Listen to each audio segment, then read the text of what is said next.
Hello friends, Neha એજ્યુકેટરમાં આપનું સ્વાગત છે. આજે હું તમારા માટે લઈને આવી છું 6 એપ્રિલ 2026ના મહત્વના કરંટ અફેર્સ, જે તમારી આવનારી કોઈ પણ પરીક્ષા હશે તો તમને ખૂબ ઉપયોગી થશે. તમે ચોક્કસથી માર્ક અપાવશે. પરંતુ એ પહેલા વિડીયોને શરૂઆતથી લઈને અંત સુધી જરૂરથી જોજો, તો જ તમને વિડીયોના કન્ટેન્ટ અંગે માહિતી મળશે. ખરું ને, વિડીયોની PDF પણ તમને મળી જશે. વિડીયોની લિંક મિત્રો સાથે શેર કરવાનું ભૂલતા નહીં. Sharing is caring, right? તો એને ધ્યાનમાં રાખીને વિડીયોની લિંક મિત્રો સાથે શેર કરવાનું ભૂલતા નહીં. અને હા, તમને હું કોઈ પણ જાતના બકવાસ વગર કરંટ અફેર પણ આપું છું સાથે સાથે, રાઈટ? બૂમો નથી પાડતી કે કરંટ અફેર પેન્ટ પછાડીને, રાઈટ? તો તમને એ પણ ગમશે. પરંતુ એક વખત તમે જોડાયેલા રહેજો અહીંયા. વિડીયો પણ જોવાનું ભૂલતા નહીં, શેર કરવાનું ભૂલતા નહીં. અને હા, તમે વિડીયો ગમે તો લાઈક પણ કરજો, કમેન્ટ પણ કરજો, રાઈટ ફ્રેન્ડ્સ? તો ચાલો હવે આપણે આજના પ્રથમ પ્રશ્ન તરફ. થોડાક દિવસ તો હજુ મને લાગે છે આ રીતે જ ચાલશે, રાઈટ? આંતરે દિવસે એક દિવસ છોડીને હું તમને કરંટ અફેર આપીશ, રાઈટ? તો ચાલો આપણે આજનો પ્રથમ પ્રશ્ન જોઈશું. તાજેતરમાં ભારતીય નૌસેનામાં સામેલ કરવામાં આવેલી ત્રીજી સ્વદેશી સબમરીન, પરમાણુ સબમરીન, બેલાસ્ટિક કઈ છે આપણે, રાઈટ?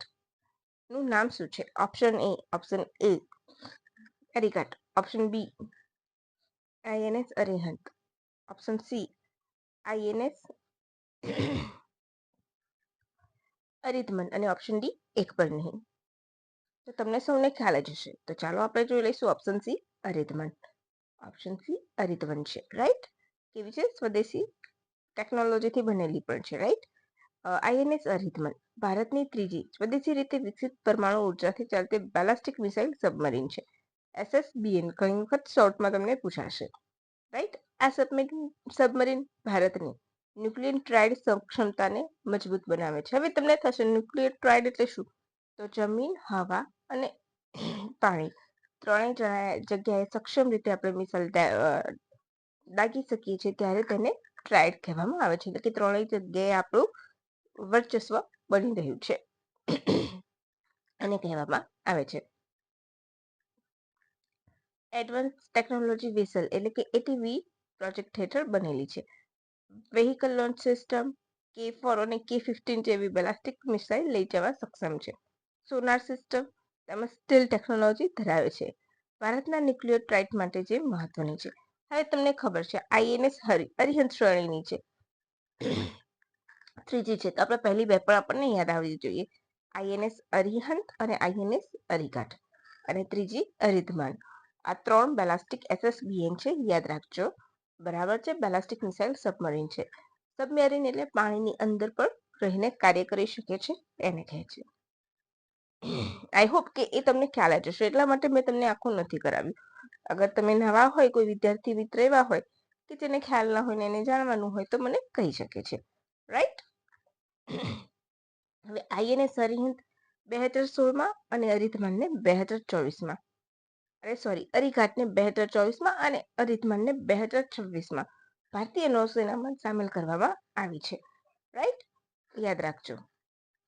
અને કઈ શ્રેણીની છે તો એ યાદ રાખી લેજો, અરિહંત શ્રેણીની છે. પછી નવો પ્રશ્ન છે, ખૂબ અગત્યનો છે આ પ્રશ્ન. Tide and times Bharat history through mirrors in parliament પુસ્તક કોના દ્વારા લખવામાં આવ્યું છે? સરસ મજાનું પુસ્તક છે, હાલમાં જ ચર્ચામાં આવ્યું છે, હાલમાં પ્રકાશિત થયું છે, તો 100% પૂછાવાની શક્યતાઓ છે. અને ઉપરના પ્રશ્નને 7 સ્ટાર લગાવી લેજો. તો અહીં આવશે આપણો જવાબ ઓપ્શન બી સુધા મૂર્તિ, ફિલાન્થ્રોપિસ્ટ, રાઈટ?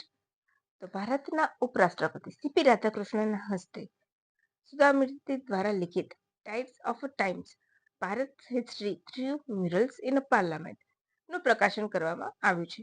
આ પુસ્તકમાં શું છે? તો સંસદમાં આવેલા 124 ભીંતચિત્રો પર આધારિત છે. તેના ભીંતચિત્રો ભારતના પ્રાચીન સમયથી લઈને આધુનિક યુગ સુધીનો ઇતિહાસ ધરાવે છે, રાઈટ? આ પુસ્તકમાં સિંધુ ઘાટીની સભ્યતા, અશોકનું શાસન, છત્રપતિ શિવાજી મહારાજનું શાસન, ભક્તિ આંદોલન, મહર્ષિ વાલ્મીકી, ચાણક્ય, મહાવીર સ્વામી, બૌદ્ધ, દાંડી યાત્રા, કોણાર્ક સૂર્ય મંદિર વગેરે સ્થાપત્ય વિશે પણ વાત કરવામાં આવી છે. તો આ બધું તમારે યાદ રાખવાનું છે. ઘણી વખત જનરલી સામાન્ય પ્રશ્ન પૂછાતો હોય છે તો એમાં પૂછી લે છે. હવે દર વર્ષે 5 એપ્રિલના રોજ કયો દિવસ ઉજવવામાં આવે છે? National maritime day, international day for conscience, option C international maritime day, option D A અને બી બંને. બોલો. તો અહીં આપણો જવાબ આવશે ઓપ્શન ડી એ અને બી બંને. રાઈટ. ચાલો આગળ વધી જઈશું. આજ દિવસે કેમ ઉજવવામાં આવે છે નેશનલ મેરીટાઈમ ડે? તો આપણે જોઈશું. આ દિવસે 1919માં સિંધિયા સ્ટીમ નેવિગેશન કંપની લિમિટેડનું પ્રથમ જહાજ એસએસ લોયાલ્ટીએ મુંબઈથી લંડન તેની પ્રથમ સફર ખેડી હતી, જેની યાદમાં આ દિવસ ઉજવવામાં આવે છે. ક્લિયર થઈ ગયું? આ રહ્યું તમારું proof. Maritime India empowering progress. Right. હવે આપણે એના વિશે જોઈએ. આ દિવસે ક્યારથી ઉજવાય છે? તો 1964 થી. રાઈટ. 1964માં પ્રથમ વખત ઉજવવામાં આવ્યો હતો. આ 63મું સંસ્કરણ છે.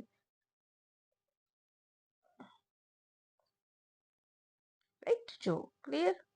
કદાચ અહીંયા નથી લખેલું પણ મારાથી ભૂલવા રહી ગયું છે, પરંતુ આ જે આપેલું છે એમાં તમને ખ્યાલ આવી જશે કે કયા નંબરનું સંસ્કરણ છે, એટલે તમને આઈડિયા આવી જશે. અને ના ખ્યાલ હોય તો તમે નોટ ડાઉન કરતા હોય તો લખી કાઢજો કે એનું 63મું સંસ્કરણ છે. 1964માં પ્રથમ વખત ઉજવવામાં આવ્યું હતું, એટલે તમારો ડાઉટ ક્લિયર થઈ જાય. પછી ઇન્ટરનેશનલ ડે ફોર કોન્શિયન્સ કેમ ઉજવવામાં આવે છે? તો નૈતિક મૂલ્યોનું, સત્ય અને યોગ્ય નિર્ણયોને પ્રોત્સાહન આપવા અને વિશ્વમાં શાંતિની પ્રેરણા અને માનવતાના સંદેશ માટે. રાઈટ. આ તમારું પ્રૂફ. હવે ઇન્ટરનેશનલ મેરીટાઈમ ડે ક્યારે ઉજવાય છે? તો શું એનો કોઈ દિવસ હોય છે? ના, એનો દિવસ પરફેક્ટ દિવસ નથી હોતો, પણ સપ્ટેમ્બરનો છેલ્લો ગુરુવાર એટલે ઇન્ટરનેશનલ મેરીટાઈમ ડે ઉજવવામાં આવે છે. 1978 થી ઉજવાય છે. ઇન્ટરનેશનલ મેરીટાઈમ દ્વારા ઉજવાય છે. એ પણ યાદ રાખજો, ઇન્ટરનેશનલ મેરીટાઈમ ઓર્ગેનાઇઝેશન દ્વારા ઉજવવામાં આવે છે. યાદ રાખજો. હવે આજનો દિવસ કયો છે? International day of sports of development. યાદ રાખી લેજો. બરાબર છે. અને આજનો દિવસ 6 એપ્રિલ કેમ અગત્યનું છે? તો 6 એપ્રિલ એટલા માટે અગત્યનું છે કે આજે રોજ ગાંધીજીએ મીઠાનો સત્યાગ્રહ, સોલ્ટ રેવોલ્યુશન કર્યું હતું. રાઈટ. એ આ દિવસે પૂર્ણ કર્યું હતું, એટલે કે 12 માર્ચ 1930માંથી તેમણે દાંડી યાત્રા કરી હતી, જે દાંડી ગામે આજે મીઠું ઉપાડીને મેં નમક કા કાનૂન તોડ દિયા. અને બીજું શું કહ્યું? આથી હું બ્રિટિશ સામ્રાજ્યના ઇમારતના પાયામાં લૂણો લગાડું છું. તો લૂણ એટલે નમક. એ પણ યાદ રાખી લેજો. તો તમને આટલું યાદ રાખવાનું છે. હવે તમને દાંડીકૂચ. તો દાંડીકૂચ વિશે ક્યારથી ચાલુ થઈ હતી? 24 દિવસની હતી. કેટલા માઇલની યાત્રા હતી? કોણ ક્યાંથી જોડાયું હતું? પ્રથમ પડાવ ક્યાં હતો? એવા બધા પ્રશ્નોની માહિતી જોઈતી હોય તો મારા નેહા એજ્યુકેટર ઉપર દાંડીકૂચ અંગે તમને એક વિડીયો મળી જશે. એમાં લગભગ એપ્રોક્સ મેં 35 જેવા ક્વેશ્ચન્સ છે, વન લાઇનર જ બનાવ્યા છે. ઓકે, જેથી તમને સરળ રહે. તો એ તમે જોઈ લેજો. ખરેખર બહુ જ મસ્ત વિડીયો છે ને, તમને ખૂબ મજા આવશે.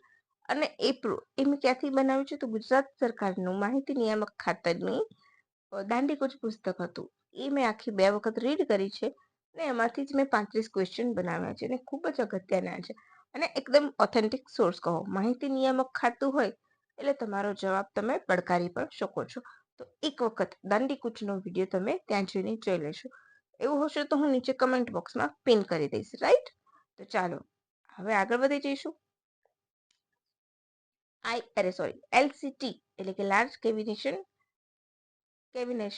ટનલ કઈ સંસ્થા હેઠળ વિકસાવવામાં આવી છે? DRDO, ISRO, HAL, BRO. બોલો.